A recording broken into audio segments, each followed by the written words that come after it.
بۆ چارەسەرکردنی کێشەی پێکهاتەکانی کەرکووک و گەڕانەوەی ئەنجومەنی پارێزگای کەرکووک سەرۆکۆماری عێراق بۆ تاوتوێکردنی ئەم بارودۆخە سەردانی پارێزگای کەرکووکی کرد، بەڵام بەرەی تورکمانی لە پەرلەمانی عێراق ئەم سەردانەی بە هیوابڕین و بە حیزبایەتیان لە قەڵەمدا.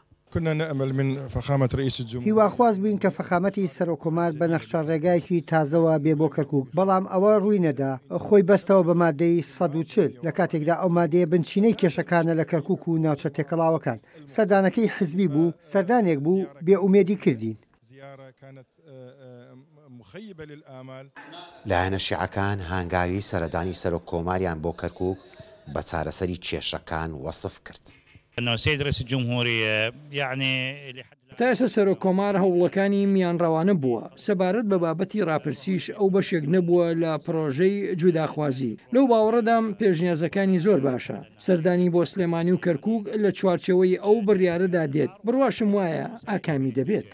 ئەندامێکی فراکسیۆنی یەکێتی نیشتیمانی کوردستان لە پەرلەمانی عێراق و نوێنەری کەرکووک بەرپەچی ئەو لایەنە دەداتەوە کە سەرۆککۆمار بە مەبەستی حیزبایەتی سەردانی کەرکووکی کردبێ و ئەوانەی سەردانی سەرۆککۆماریان بەدڵ نەبوو بێ ئەمانە لە دەرەوەی یاسا و دەستور کار دەکەن. دکتۆر فواد کاری لەسەر ئەوە کردووە و هەمولایکی ڕاگەیاندووە کە ئەبێ ئەنجومەنی پارێزگای کەرکووک کاری خۆی بکە، ئەبێ ئیدارە کاری خۆی بکە، نابێت کەس لە ئێستاکە بە حکمی قەرەقوشی کار بکە و هیچ پێکاتێک نابێت زاڵێ بەسەر پێکاتێکی ترە، ئەبێ هەمیان لە چوارچەوەی دەستورا کارکەن.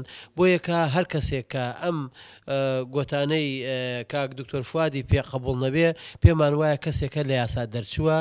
پاش ڕووداوەکانی 16 ئەکتۆبەر کەرکووک لە بۆشایەکی یاسایی و ئاڵۆزبوونێکی ئەمنیدا تێدەپەڕێ.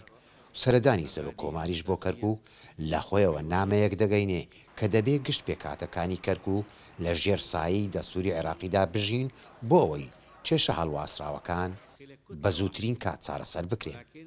لە بەغداوە نزار عەبدوڵڵا، دەنگی ئەمریکا.